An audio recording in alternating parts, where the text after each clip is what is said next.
On multiple occasions, Barney Hill pulled off the road and made some observations using binoculars. At one point, he got out of his car to look at this object, this craft. He sighted occupants aboard the craft, so he was that close. He could actually see through the windows and visualize occupants, extraterrestrials of the craft. They went, and when he saw that, he got this distinct feeling that he was going to be captured. That's the feeling he got. He described that under hypnosis. So he ran back into his car and they took off, and they started hearing a pinging sound. Before the hypnosis transpired, that was the extent of their memories. They remember sighting the UFO, they heard the sound, and then they arrived at home late.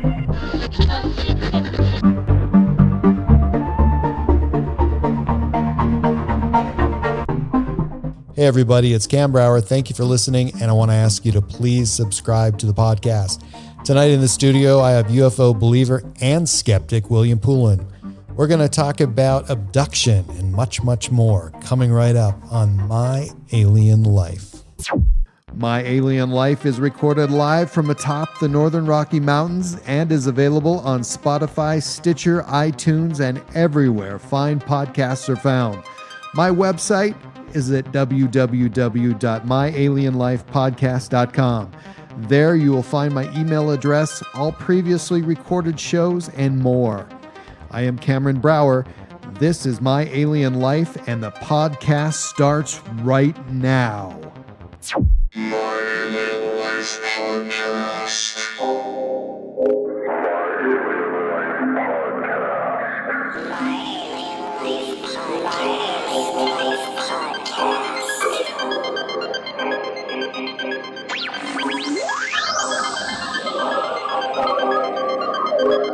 Three, two, 1, 0, and liftoff.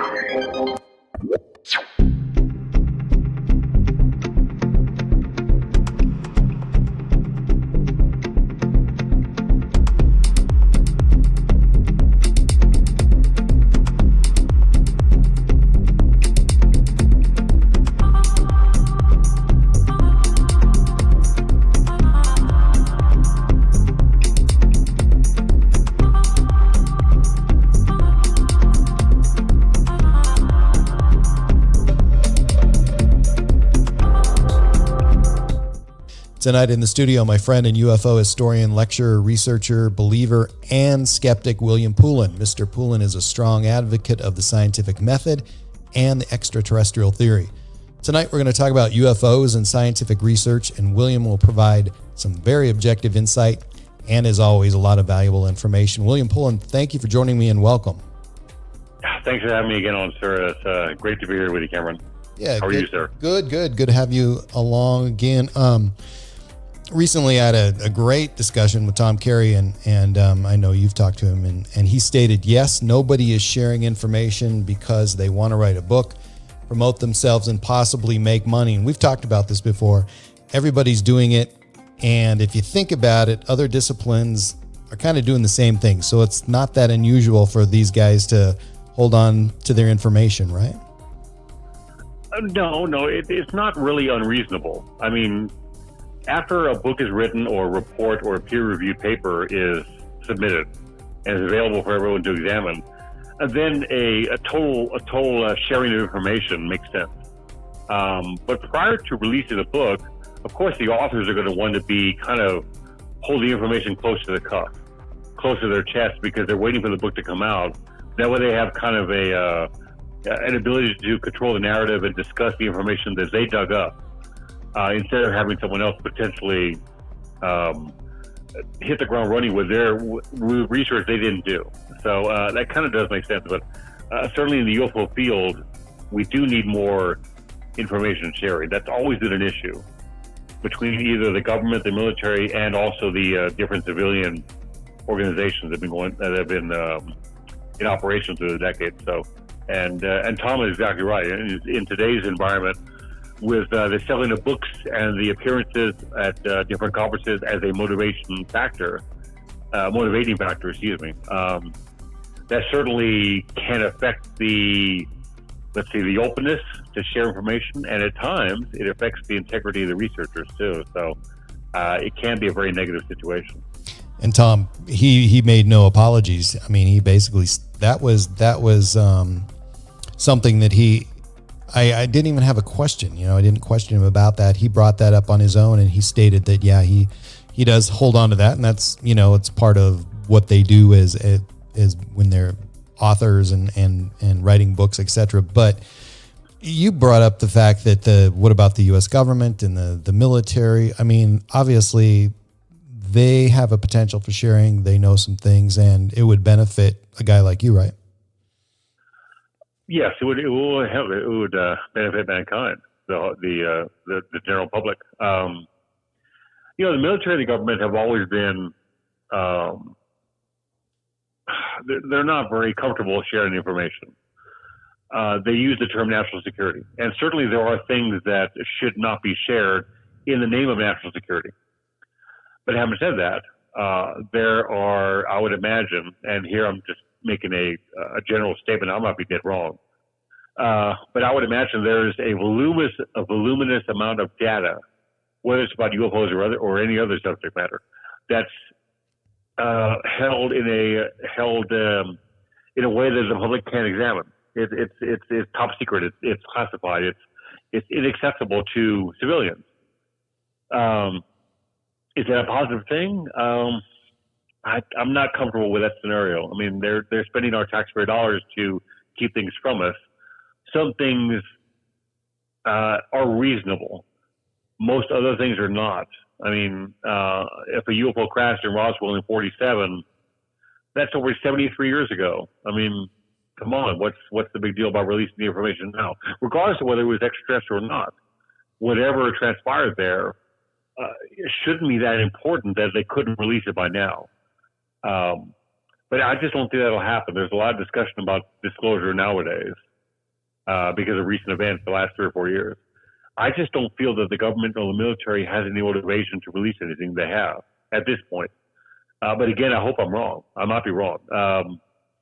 But it's certainly a difficult situation for civilians because people want to know. They want to know what's going on or not going on. And if the government or the military knows things, it would be nice if they would just at least acknowledge something. Even an acknowledgement of their own ignorance would be a positive thing.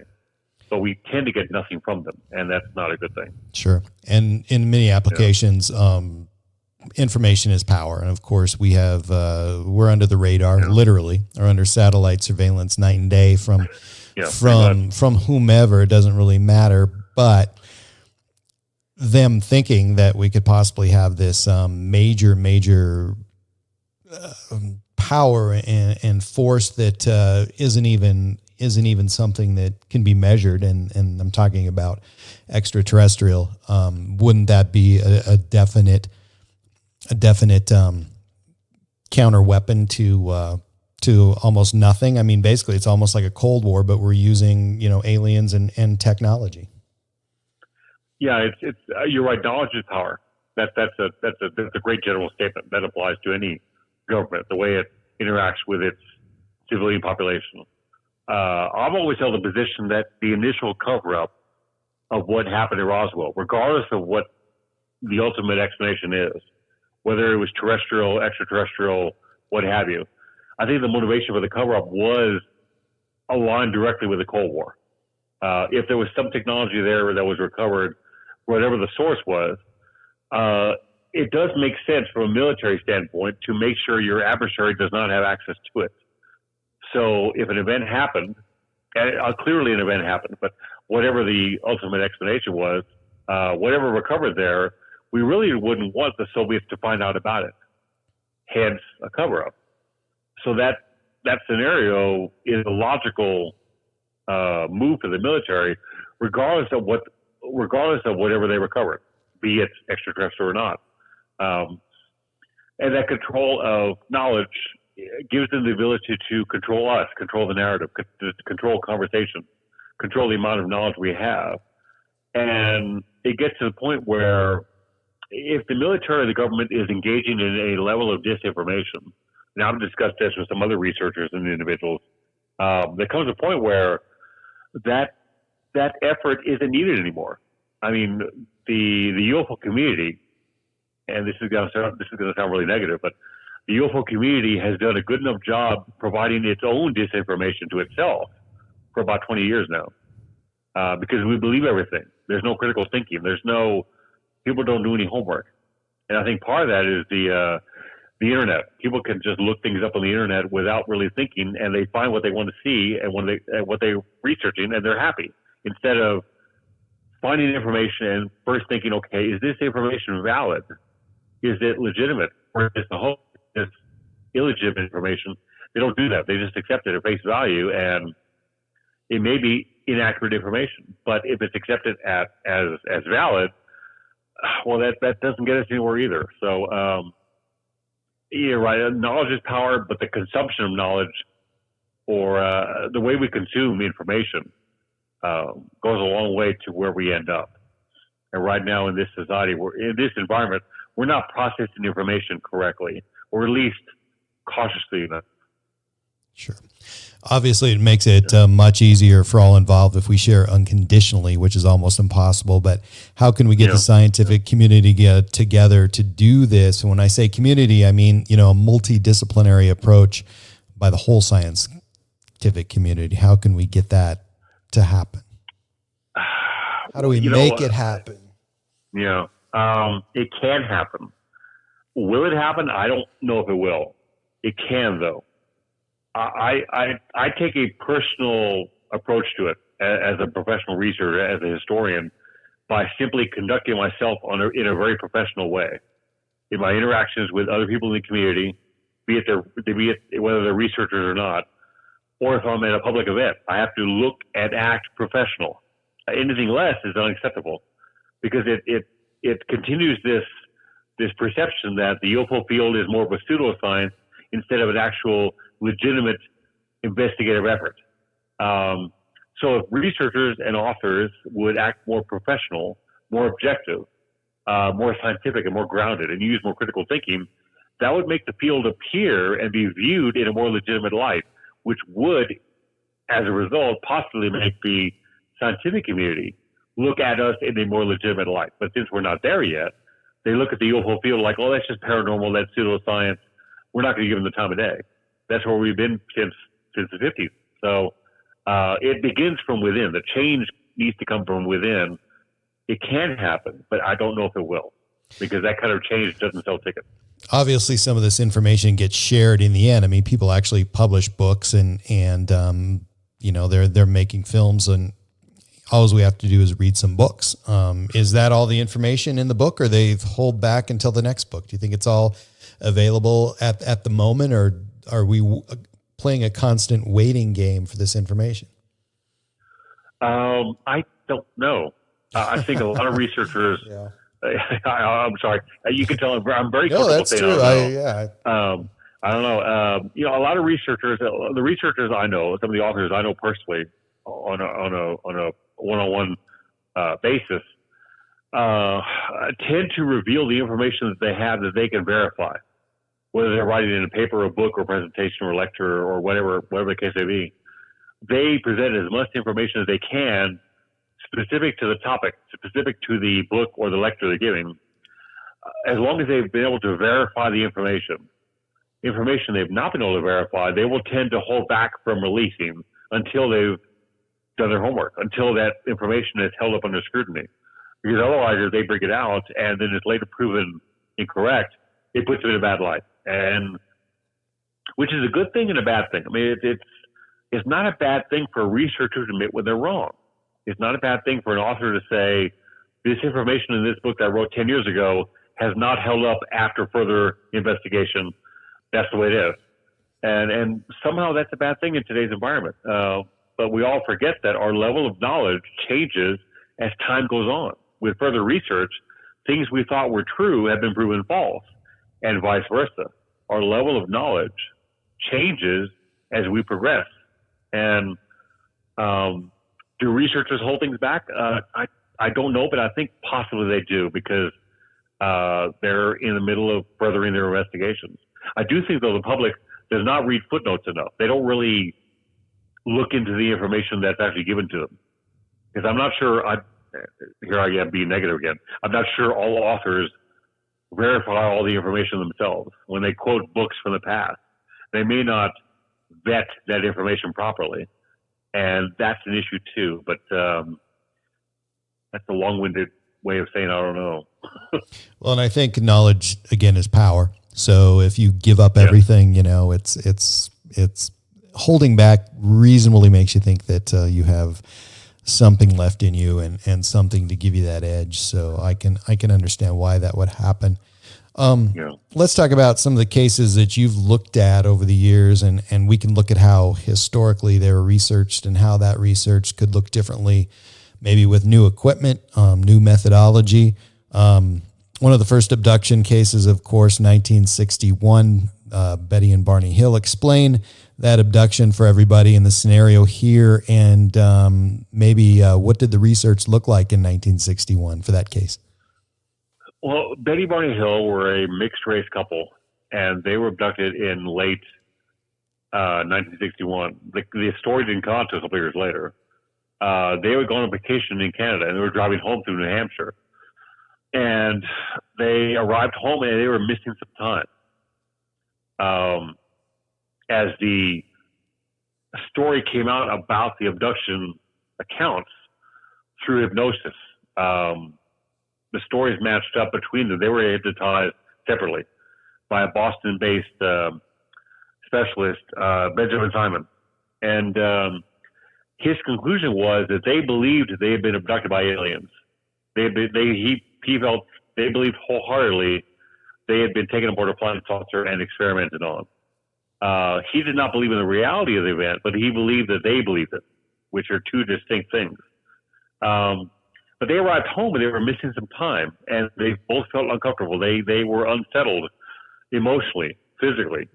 They were troubled by this missing amount of time, and the events didn't start to come to light until months later. Like all other abduction cases, or virtually all of them, we're relying on the testimony of the individuals in question. And I say that cautiously as a researcher, but I'm a data-driven guy. But there have been no red flags with this case.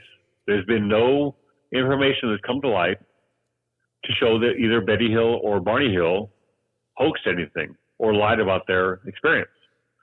Therefore, I'm comfortable enough saying that this event transpired. They were abducted by, let's say, non-terrestrial UFO occupants, and something happened aboard that craft or ship or whatever you want to call it, and they were let go and released and went about their business. I think the event transpired as the Hills describe it. I think it's one of the few abduction accounts we can definitively say that. But that's my professional opinion, because there's been no data to show that they hoaxed or lied about anything. So you can only take it at face value. So the accounts match up perfectly. There's some physical evidence. There were some marks left behind on the hood of the car. There were some magnetic traces surrounding the car. There was Betty Hill's damaged dress, which had some alleged organic material on the dress, which was later tested and showed to be organic, but it wasn't definitively proven to be non-terrestrial. So that's troubling, but that still is organic material. So in this case, you've got some level of physical evidence, which is more than some other abduction cases. And you're always looking for multiple chains. You're always looking for testimony. You're always looking for physical evidence. And in this case, you have both. And they really didn't capitalize on the case from a financial standpoint. They didn't sell any books. They didn't make a movie that they directly profited from. There were books written by other authors. There was a TV movie done back in 1975, the UFO incident. But Betty and Barney Hill themselves did not profit from the story. In fact, they didn't want the story to come out at all. So they clearly weren't motivated by profit. by money. They wanted to keep this under wraps and just find out what had gone on. But to my mind, that's one of the stronger abduction cases. And to extend that thought process further, I don't think abductions are as common as what is believed in the UFO community. But having said that, I still believe they transpire. I still think that's a legitimate phenomenon. I just don't think it's happened thousands of times. I think it's happened, I can't put a number on it, but I just don't think it's as commonplace as what's perceived or believed in the UFO community nowadays. Had you ever come across since, in the last 10 years or so, any other incidents that were reported before 1961? Abductions? Well, there was a case that was reported, but it didn't come to light, or it didn't come to the awareness of the American public till the late 60s. What was his name? There was a gentleman, Antonio Villas-Boas. He was a Brazilian gentleman. He was abducted in the late 50s, according to his account. And he was doing some work in his field late at night because it's pretty hot in Brazil. And sighted a UFO. The UFO descended to his level, down almost near ground level. His tractor died out. The engine died out. He was taken aboard a craft forcibly by several individuals, stripped down naked. There was a fluid rubbed all over his body onto his naked body. A female alien joined him in the room or the area of the ship that he was in, and they engaged in sexual relations twice. And then she left. He was taken. His clothes were given back to him. He was taken out of the ship, and that was it. And I'm leaving a lot of details out. That's a general idea of the story. That report didn't come to light until the late 60s in a book by Cora Lawrenson entitled UFO Occupants. Cora Lawrenson and her husband Jim were the heads of the Aerial Phenomenon Research Organization, better known as APRO. That went defunct in the early 80s, so mid 80s, I should say, when the Lawrences passed away. But that case appeared in that book. That was after the Hill abduction case had come to light. But the date of it was 1958, I believe. I'm sure somebody will send me an email and correct me, but I think it's 1958. But that's the only case that's really on the books that has been definitively shown to be a valid case prior to the Hill abduction. After the Hill abduction, it kind of was still not, it was somewhat of a rare event, abductions, until you get to about the late 70s, early 80s. Then it seems to become more of a common occurrence. And that's a whole nother discussion, because most UFO reports aren't reported. So whatever ideas we have about how common they are kind of skewed because most reports don't come to light. So, yeah. So at the time of Betty and Barney Hill, what did the investigation look like? Who was looking into that? And of course, they've been looking into it ever since. But initially, for the first few years after, who was looking into it, and what did that look like? Well, the Hills contacted, I think it was Pease Air Force Base, which was the nearest military installation to their location in New Hampshire. Pease Air Force Base, they pretty much got no response. The Air Force Base said that they had not detected anything on radar in the area during the time frame in question. They were looking for some sort of clue as to what may have gone on. And it may have been already in their head subconsciously that it involved a flying saucer or a UFO. So that avenue went by the wayside. Interestingly enough, this is prior to MUFON arriving on the scene in 1970 or 69. So the only groups in operation were NICAP and APRO. NICAP was the National Investigations Committee on Aerial Phenomenon. But NICAP's operating procedure was that they weren't interested in UFO occupant cases. And there weren't many on the books, but there were a few cases where aliens were sighted, or at least occupants of the craft were sighted. And NICAP was not comfortable investigating those cases. APRO, on the other hand, was. And this was the first abduction case. There were a few cases on the books before that described UFO occupants, but there was never any one-on-one interaction like in the Hill case prior to this case. And I believe it was James Harder they spoke to. And Harder encouraged them to find some a medical professional who could help them out, and that's how they sought out and found Benjamin Simon, who is based in Boston. Simon abducted them separately and recorded the abduction, recorded the hypnosis sessions. Those are actually available on YouTube, and it's bizarre to listen to those things, those recordings, because Barney Hill, he's losing it. He's done. I mean, he is distraught, almost screaming, crying. He has lost it emotionally as much as a grown man can. So he's clearly troubled by these memories that are flooding back through hypnosis. So that was the extent of the investigation, per se, at that point. And that's kind of the way it goes with abduction cases, because you can collect testimony, and physical evidence is so hard to find in these cases. Usually because they're not reported very quickly. They're not reported within, say, a day of the occurrence. It's always after the fact. So it's very hard to get physical evidence. And two, once you're dealing just with testimony, so the investigative techniques employed then haven't really changed even to this point now in time. It's still regression hypnosis, one-on-one interviews, the seeking out of other possible witnesses, which is a difficult task in itself. But it's kind of where we're at now. So that what transpired with the Hill abduction, as far as from an investigative standpoint, kind of is the same thing going on now. So. Yeah, Barney had a rough time. I think he died. He was like 46 years old, and Betty lived a long time. I think she died when she was in her 80s. But we're talking about the hypnosis again.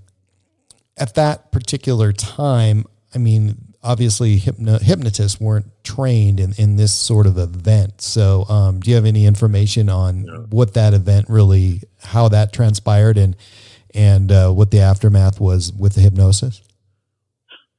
Well, the Hills described sighting a UFO as they were driving along the road.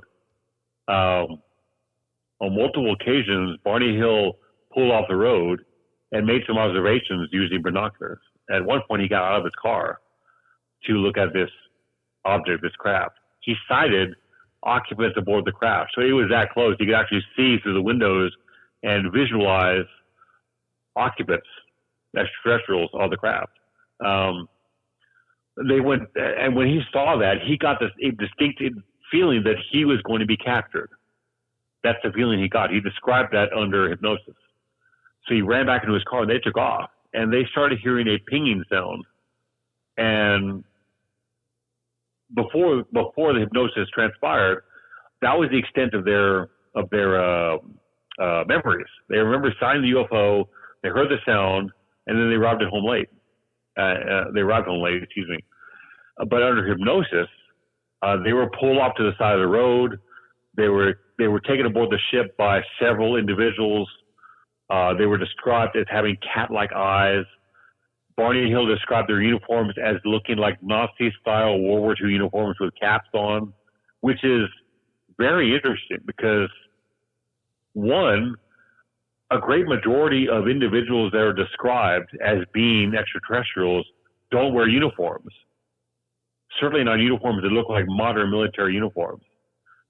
Two, these extraterrestrials had opposable thumbs, which most, let's say the Greys tend not to be described with opposable thumbs.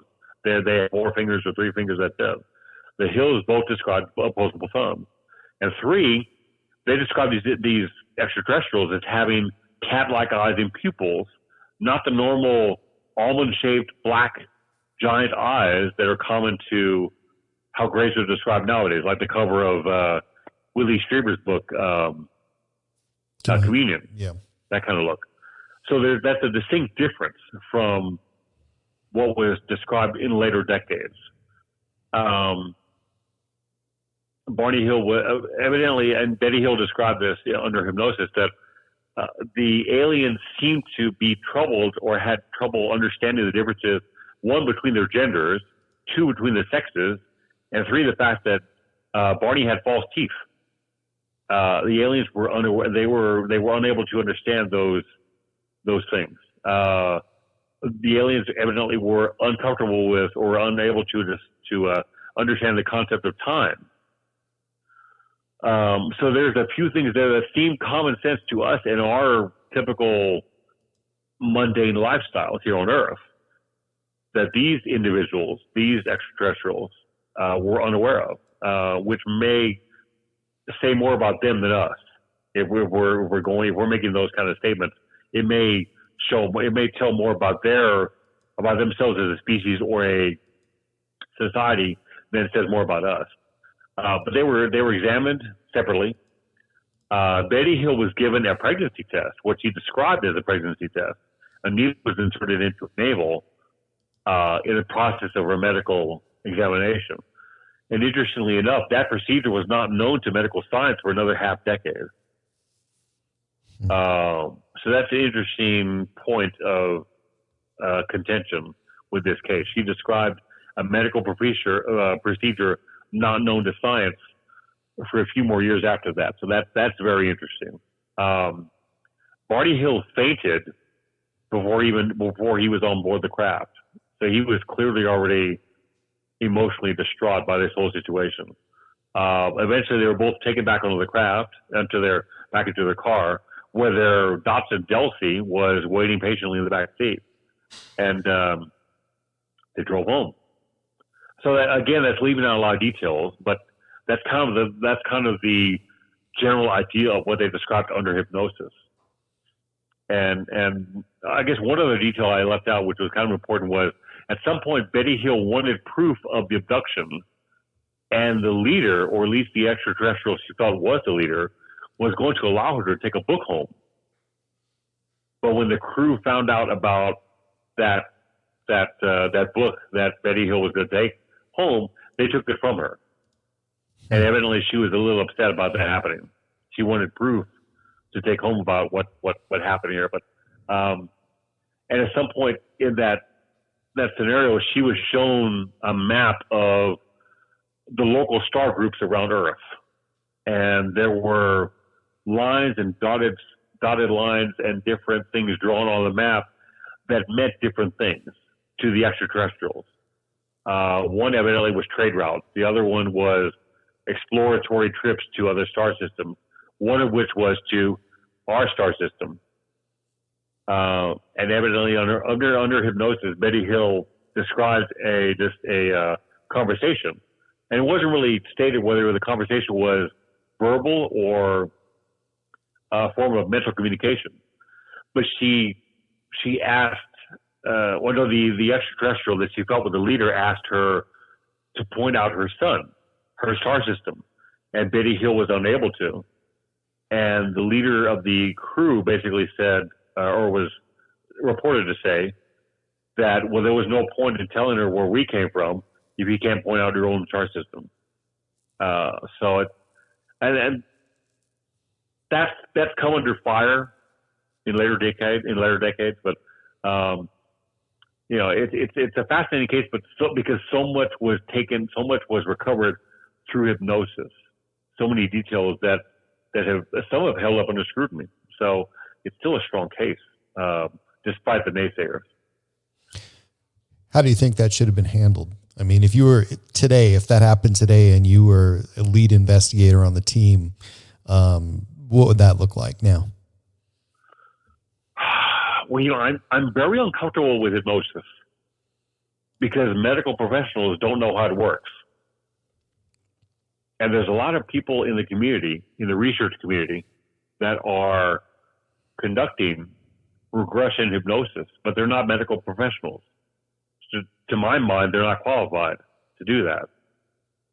Now, having said that, I think when done carefully by a professional and asking only questions that don't lead the individual to any direction, you can recover some interesting data.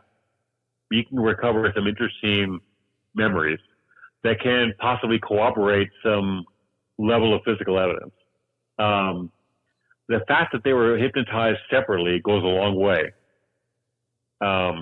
Because prior to those sessions, Betty and Barney Hill had not really recovered many memories. So they really didn't have much to discuss with each other about what happened because they couldn't remember.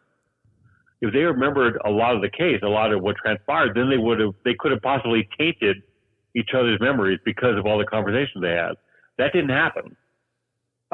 They didn't remember it, so they had nothing to talk about. So the fact that their testimony under hypnosis matches up so well, I think is a big reason why this case is still pretty strong because of that factor. The small amount of physical evidence is a big deal. That goes a long way. I think more need to be done as far as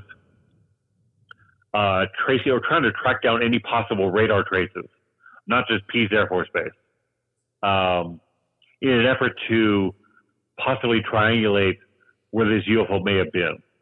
That wasn't really pursued. And another point of view would have helped if NICAP had been more enamored with abduction cases or UFO occupant cases, as they were called at the time. You would have had two investigative groups approaching this case from different angles. That would have gone a long way. But being that it was just APRO investigating it, and they did a good enough job for what they had available to them at the time.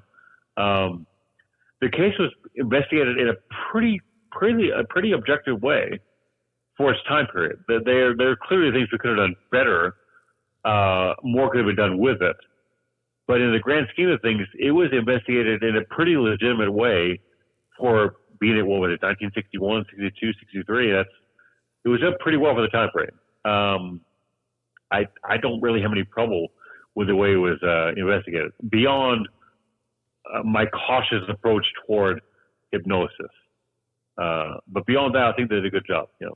I think it's interesting that the military really wasn't that involved, being that they actually called and tried to make an effort to touch base with them. Did the military kind of ignore it, or did they just go through their paces and lose interest? Well, it's there's no data to suggest that the military tried to cover it up. It seems that the military simply stated what they knew, that they had no evidence of a UFO on radar, and nothing showed up on their screen. And they may have been just simply telling the truth. They didn't seem to make any kind of effort to really investigate the case in a way that's apparent to us. They may have, through back channels, they may have done it covertly, but there's no real paper trail for whether or not they investigated this in a legitimate manner, as opposed to other cases which were not UFO, were not abduction related. And what comes to mind is like the Socorro case of '64, the landing case in New Mexico. There's a distinct paper trail because the military was intimately connected with the investigation. But the Hill abduction, no, not really. They just kind of let things go. They didn't seem very interested in looking at the case at all, even on a cursory examination. So now again, I keep saying I don't know, but they may have done an investigation through back channels. They may have done an investigation that wasn't really public, that we don't know about. But at this point in time, there's no data to suggest that. So it seems that it was just strictly APRO and the Hills finding their own way to investigate what went on back in '61. And clearly they were motivated because this isn't just like a daylight disc sighting or nocturnal lights. They were emotionally and physically very disturbed by what happened. So they were very motivated to find some answers, which a lot of other individuals aren't. A lot of other individuals that see a UFO, it doesn't affect them in the way that it did the Hills. But when you talk about abductions, that's a very personal experience. So clearly people are much more motivated to find answers, or at least find out what may have gone on, or find out they're not going crazy. And the Hills definitely did that. Moving forward just a little bit, and again, we're talking about abduction and that scientific method of research. In 1973, there were a couple of guys, Charles Hickson, Calvin Parker, and everybody knows the story out there, but fishing in Pascagoula, Mississippi, and they had a pretty terrifying experience. Of course, now one of the things, Calvin Parker, he wrote a very good book about it and a very interesting man to talk to. And now he has a new book that's coming out very soon, and they're calling that one Pascagoula, The Story Continues, New Evidence and New Witnesses. So let's talk about that and give a little backstory on that one, if you would, William. Well, the Pascagoula abduction occurred in October of 73. That was in the midst of a major flap, the first flap that had transpired since Blue Book had closed in 69. The majority of the UFO sightings that occurred during that flap were non-abduction related. But this clearly was. It was Hickson and Parker that were they were fishing along a pier in Pascagoula, Mississippi, when they sighted a craft that descended upon their location. And they witnessed several creatures exit the craft. The creatures were described as tall with leathery, like elephantine type skin, leathery, with pointed cone type protrusions where the ears would be, no eyes, no mouth, and a single leg with a foot at the very bottom. They were taken aboard this craft and again examined in what might be perceived as a medical procedure. And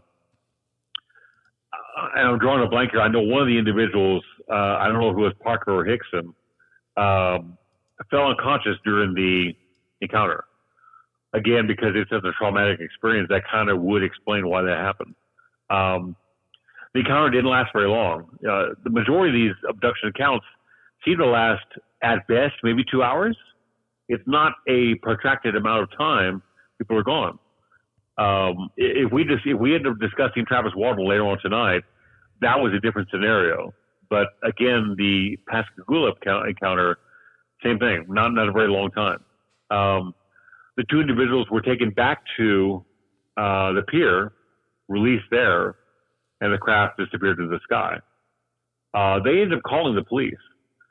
And in an interesting turn of events, which really makes this case, I think, not just extremely interesting, but it really it makes it much more stronger, is the fact that at some point the police interviewed both gentlemen. They ended up leaving them alone in the interview room. And if two individuals are hoaxing testimony, making up a story, you would think when the police leave the room, they might be motivated to talk about the hoax. They might be laughing among themselves, saying, "Oh, we pulled the wool over their eyes. We're making up a story. They're believing it. We got them." Those kind of comments. That didn't happen. The police recorded them after they left the room, recorded Hickson and Parker. And both gentlemen continued talking about what happened.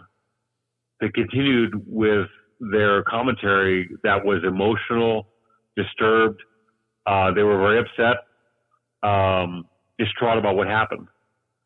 To my mind, again, that leads me to believe the case is valid, and it's a valid example of alien abduction. Again, to this point in time, there has been no data that's come to light to show any hoaxing that's going on. No data has come to light to show that they lied about the case or lied about what transpired or anything of that matter. Now, the difference between this case and the Hill abduction is there's a shortage of physical evidence. And that's not saying much because the Hill abduction didn't have much physical evidence at all, but it did have a little bit. This one has virtually none. But again, no hoaxing has been determined. No hoaxing has showed up. So I think these two gentlemen have been telling the truth for all these decades. It's interesting that during that flap in October 73, it was a little longer than October actually, but the highest, the most intense part of the flap was in October of that year. It was virtually the only multiple witness abduction account that came to light. There's other multiple witness cases, but they were of UFO sightings, not specifically abductions.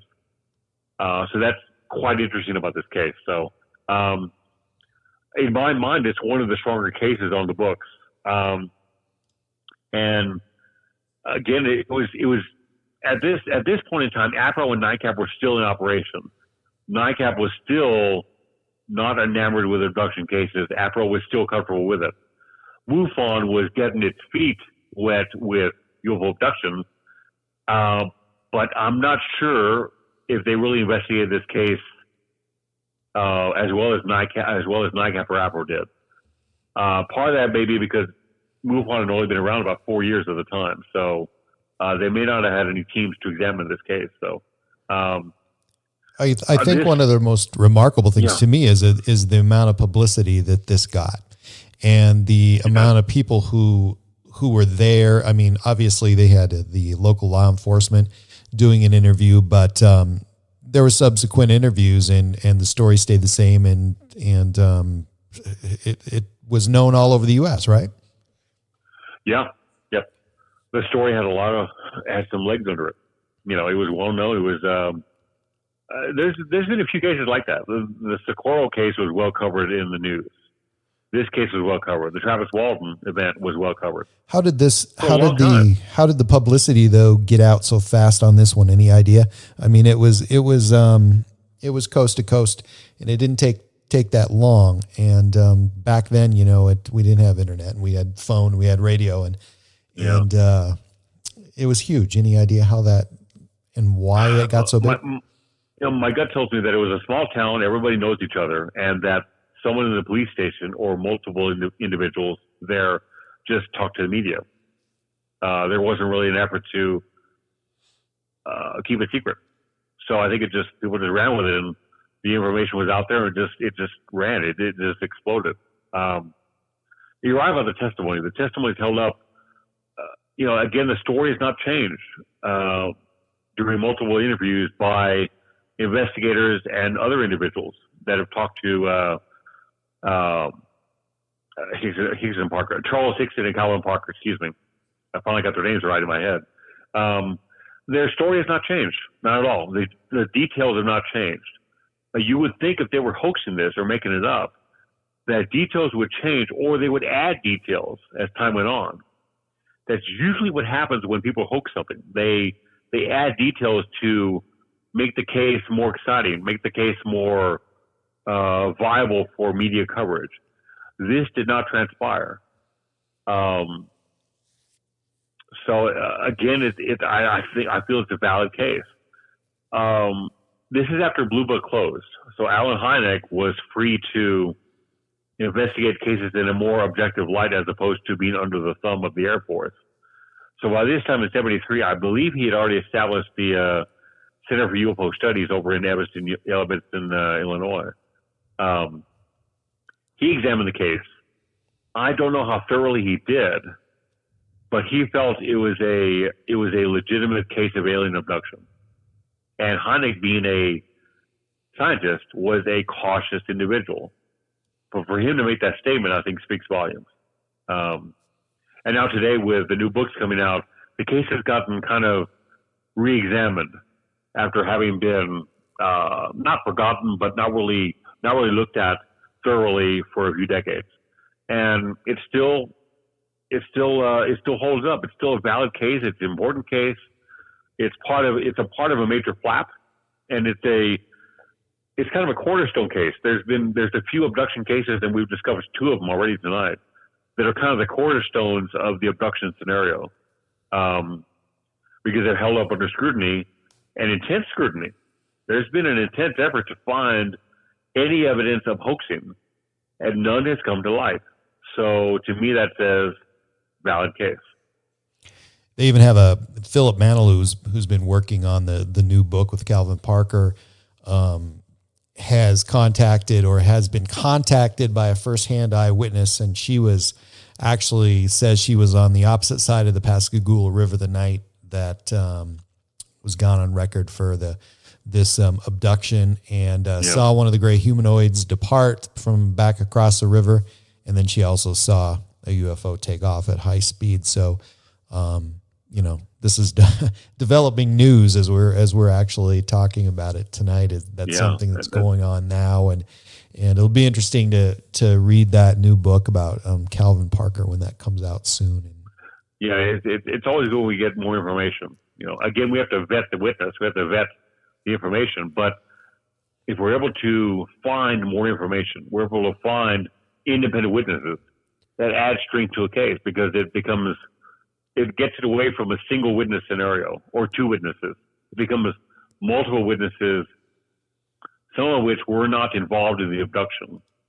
And that's another interesting point, that there are very few multiple witness abduction cases, because usually the abduction case involves only that person, only the person being abducted.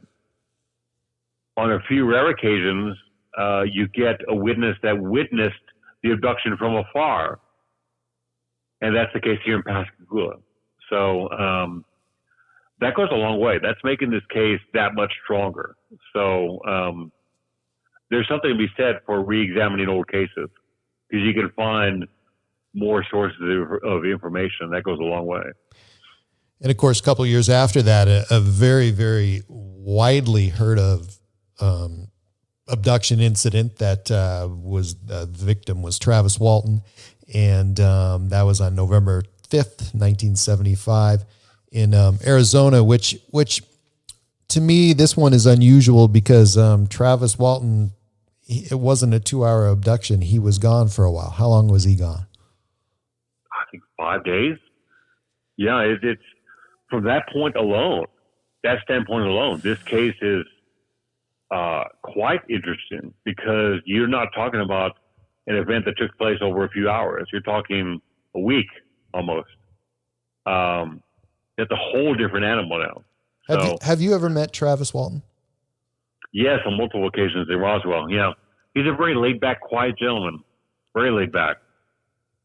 And to him, it seems like it's very serious business. He shows up in a suit and tie, and much like yourself. So, I mean, the far believability of this and his professionalism, I mean, basically that's one of the things that stands out to me. Yeah, I mean, that's going back to the scenario of how the UFO field can improve itself. A level of professionalism goes a long way, especially in your public interactions with attendees at a conference, your interactions with other researchers, your interactions with authors. You need to be professional at all times. Anything less is unacceptable.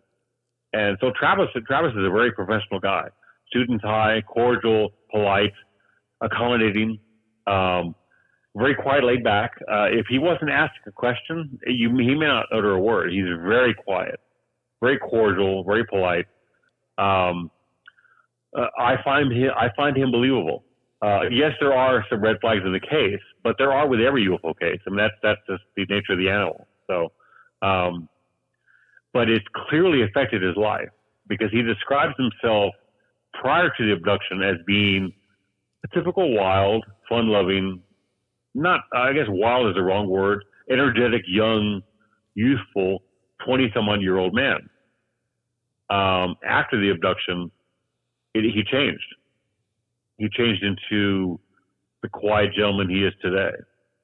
So clearly an event transpired that had such an effect on him. It made him do a 180. It changed him in ways that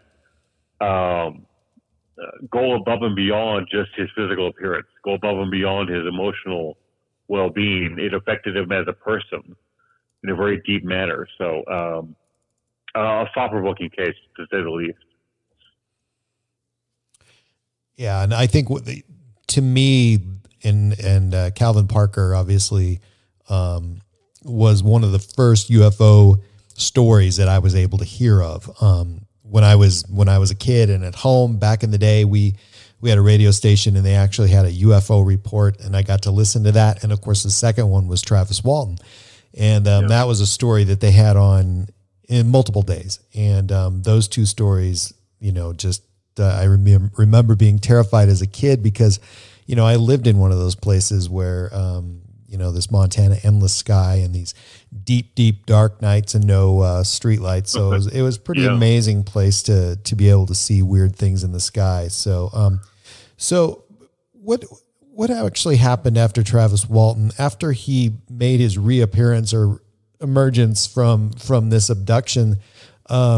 It became a huge story. And, it wasn't long after that originally happened that I was able to hear about that on the radio. So at the time, was it a huge news story? I mean, was it TV, radio, newspaper? Pretty much all three. It got a lot of coverage in multiple media outlets. While he was gone, the remainder of the crew, the logging crew, they ended up taking a lie detector test. All of them passed except one, and only because he had some issues with the law before, so he may have been just so nervous he couldn't give definitive answers. So it showed up on the test.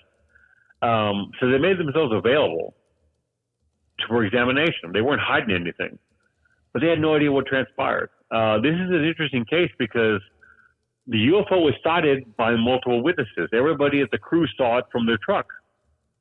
And they saw what happened to Walton. He was hit by a beam of light and knocked out. They took off because they were scared to death. They came back a few minutes later, he was gone. And the UFO was gone. So this went from a multiple witness UFO sighting, a close encounter of the second kind because they were so close to it, to a abduction case. A single witness abduction case, but an abduction case nonetheless. One that lasts 5 days, where there's physical conditions that lead one to believe that Walton was abducted and was gone for 5 days. Now, there's a few issues with the case. Walton did fail a lie detector test, but those are not set in stone. Lie detector tests are. Even in courts of law, they're not accepted at face value always. So there's issues with that. They can be very subjective. Physical evidence in his body, his body showed signs of duress. His body showed signs of being deprived of nutrients for 5 days. So clearly something happened to him. Did the other members of his crew that he was working with, did they actually see him go up into the craft?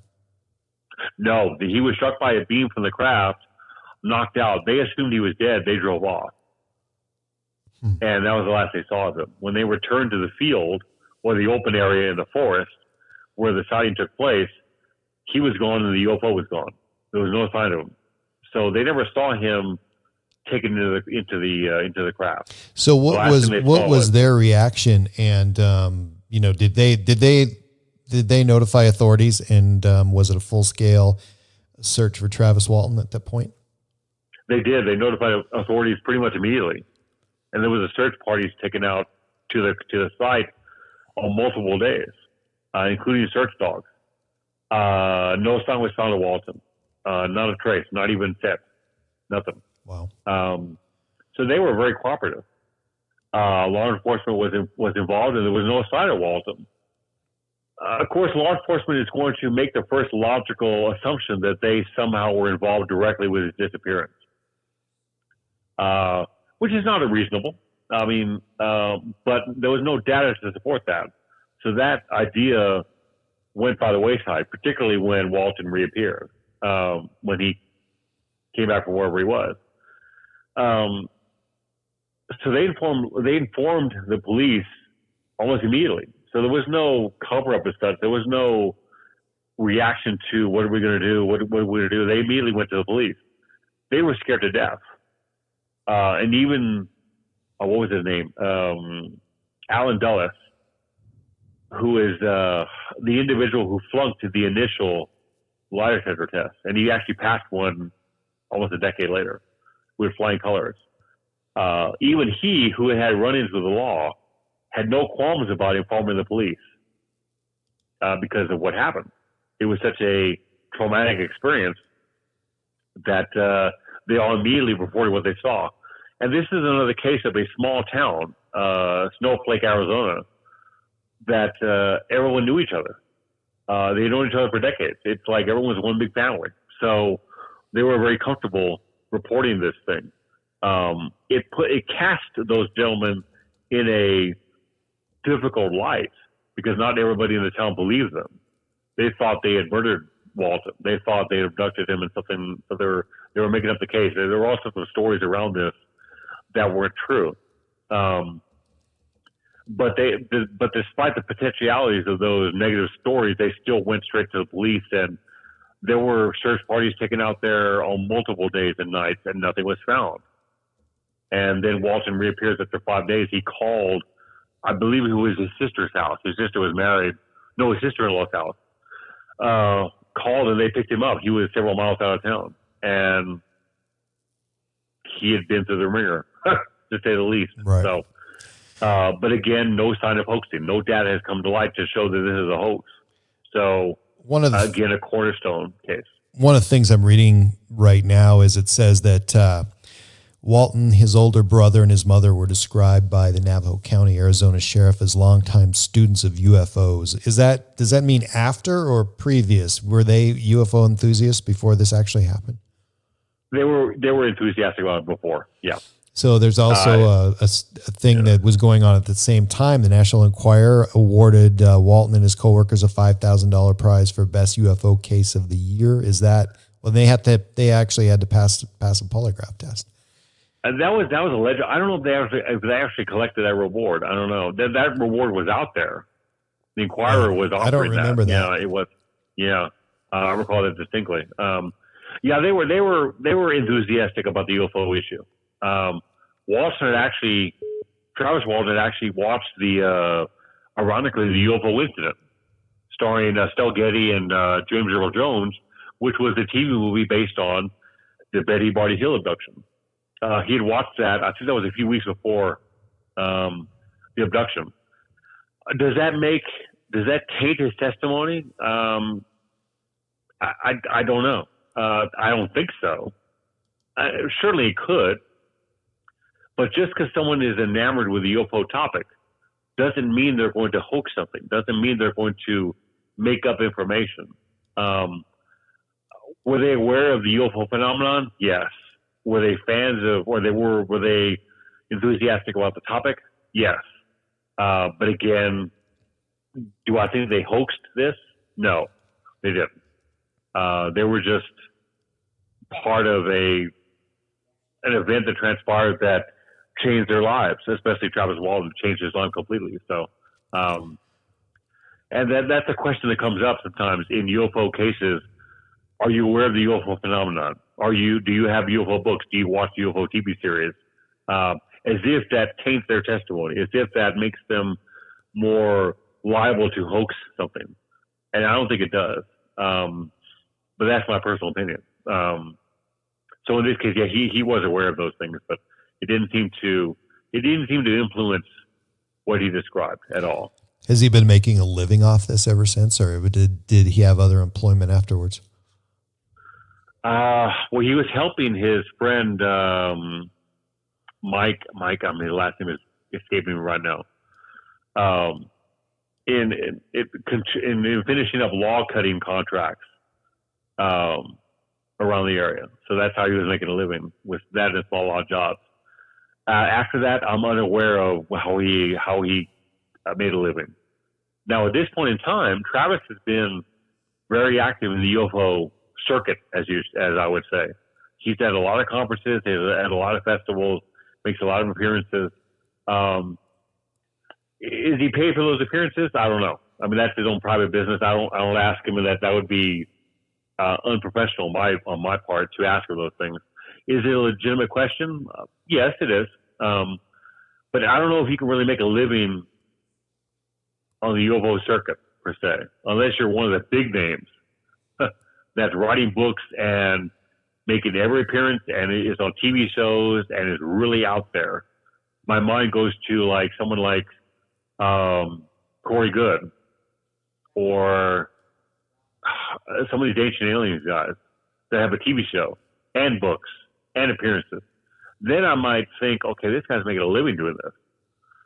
But Travis has only written one book, and he does make appearances, but it takes time and money to travel to all these places. So I think it's just a pursuit of a passion for him. So, so he was with six other people at the time. Did they ever discuss or have you ever heard why he actually got out of the truck and walked toward this thing? I mean, to me, that just sounds crazy.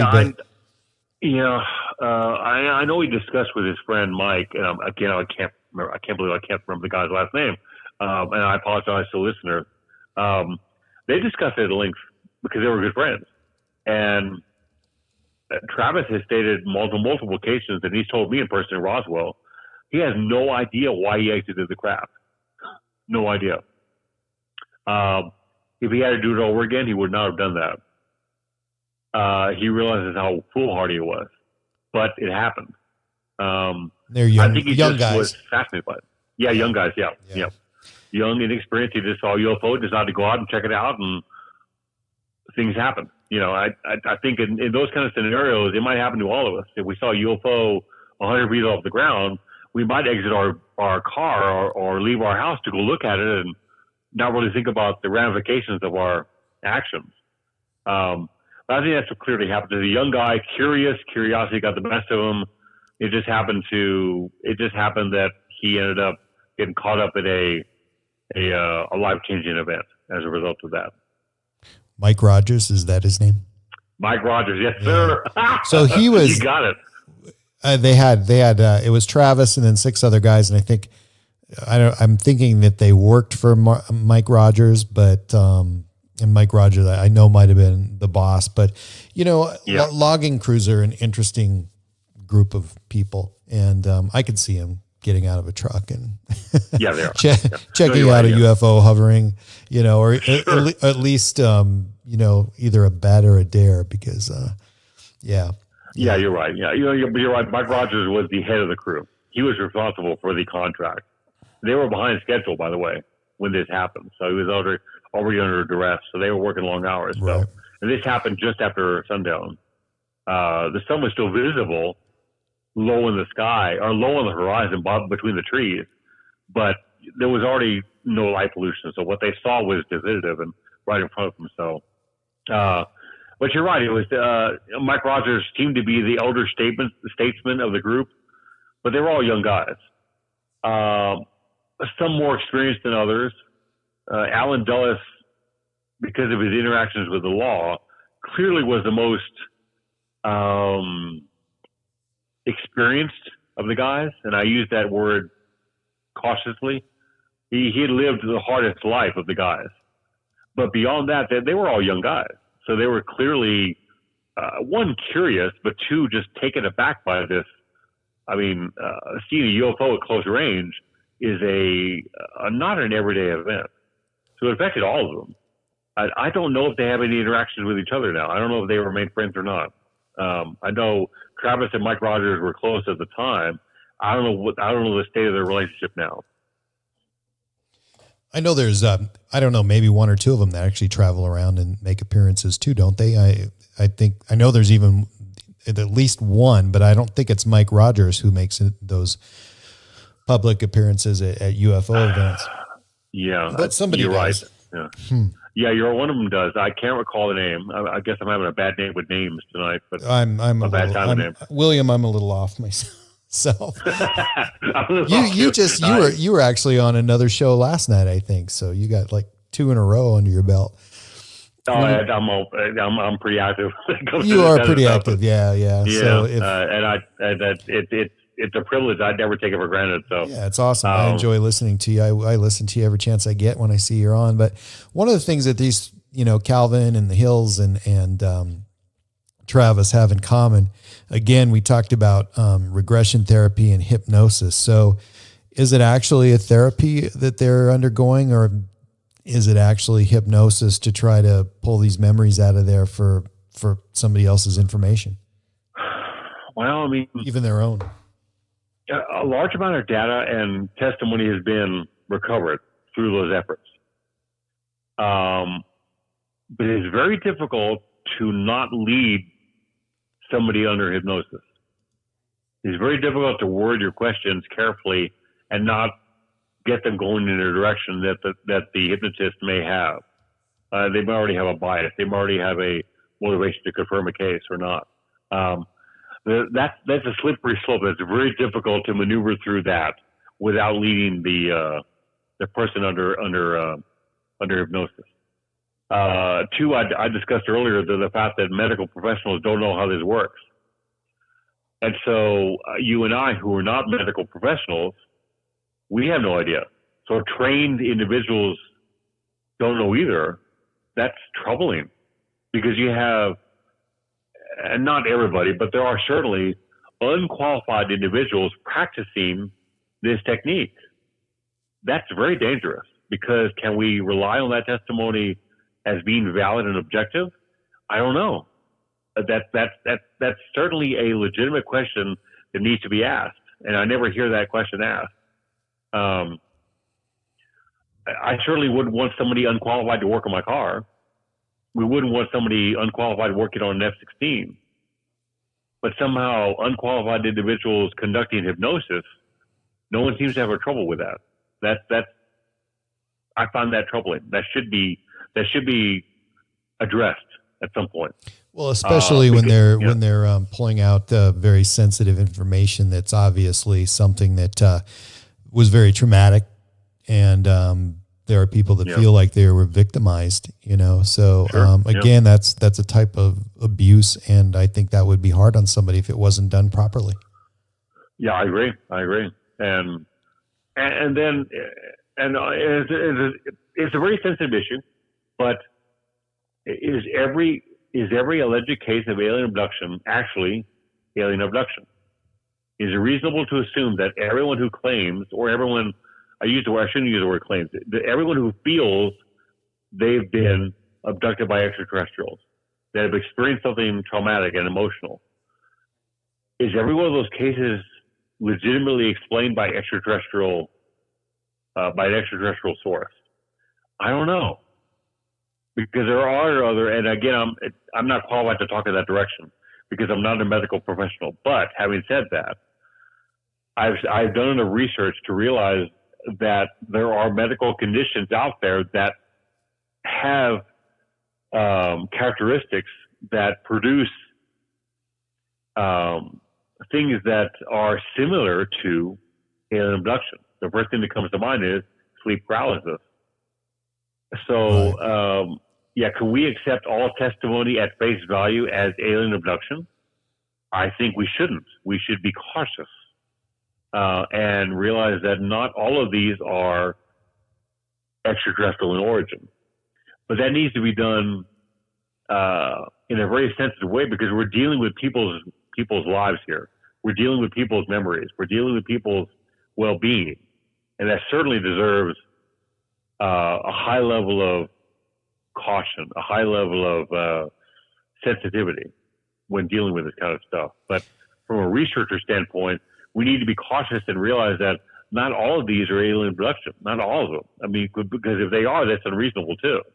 How do we determine that? I don't know. There's that dreaded word, I don't know again, that term, yeah. Well, there's a lot of afflictions out there, and people who have had an experience that could be construed as an abduction. It could be other things, but you mentioned sleep paralysis. Now, that's one of the more interesting things that I've read about. And one of the interesting things to me is there's not a huge amount of information out there. And there's actually a couple of researchers in Great Britain who one of two I tried to get on the show, and I couldn't get her on, but she's actually, doesn't hold a PhD, not a doctor, doesn't even call herself a therapist. And she talks and deals with people that has sleep paralysis. So to me, that's very, very interesting, because that's one of those things that's still a bit of a mystery. And if you actually try to look it up and find information, it's very hard to find, something that you can read that's, worthy of a show like this rather than a medical journal. Yeah. And another angle along that is that, again, we're looking at qualifications, because we're dealing with people's lives, people's intimate memories, their emotions. They deserve to be examined by people who are qualified, that don't have any kind of motivation or bias. that just want to help these individuals. And when somebody is conducting this kind of research and dealing with people one-on-one, and they're not qualified, they're not trained in that direction, that can be dangerous, I think, because they're just not trained in that specific discipline to be able to deal with people and help them out and interact with them in a healthy, cordial, objective way. Yes, they can get experience through years and years of practice, but they're still not a doctor. They're still not a PhD. They haven't gone to medical school to gain the necessary knowledge to do that kind of job, that kind of work. And that's certainly troublesome. That's difficult, because I would hate to think that somebody who's not qualified might hurt somebody rather than help them. And somebody who's vulnerable like that, I mean, a lot of times won't take the time to really shop around for the best healthcare that they can find, or they may not even know what they need, but it sounds good at the moment when somebody steps in and offers them at least something. I mean, it's nice when they have an ear, you know. Some people actually are looking for somebody to talk to first, and unfortunately I think they fall into the wrong hands. But let's wrap this up. And I was going to ask you, this past weekend, I know that you were in Texas and you had an event you were going to, and you got to speak there. What's coming up next for you? Not much. It's the winter off season. Yeah, it is. I'm motivated to try to attempt to organize some local meetings here in San Antonio. But I don't know how successful those would be. I've been so busy doing programs like yours and other podcasts. I'm doing like virtually 3 a week. Between that and my own research and trying to write some papers to get things published even locally, I don't see any appearances on the horizon other than possibly next year. I was in a UFO festival. I lectured there last month, 2 weeks prior to the event I was in this past Saturday. And I've ended up being asked to be one of the prime organizers of the event. So I'm in the process of trying to book some new speakers and just make some changes to the event in a positive way, because we've been getting the good feedback from some of the attendees. But that's not till next August. Between now and then, I really don't have anything on the schedule, but if things pop up here locally, I'm always open to it, because it's one of those things where, you know, I'm always honored and privileged to appear on a program like yours or any other podcast, or when someone asks me to appear at a conference. I view it as a privilege, because they're giving me the opportunity to discuss my point of view and the efforts of my research to the public. And it's not my job to say no. It's my job to say, well, thank you. I would be honored to appear and just do my best to be professional and put out the UFO issue in a positive light. So we'll see what the future holds, but hopefully I'll get some invitations and go from there. So, and that's kind of where I'm at right now. So, and just waiting for the heat to back off here in South Texas. Really, you know. It'll cool off by December, I promise. I wish we could have a little bit of that heat in Montana, but thank you so much, William Pullin, for joining me. And once again, you're a big part of this elite group that I get to talk to once in a while, and it's really enjoyable for me and very educational as well. So I hope you'll join me again in the future, and take care of yourself, and good night, sir. Thank you, sir. Thanks for having me again. Be safe. My Alien Life Podcast.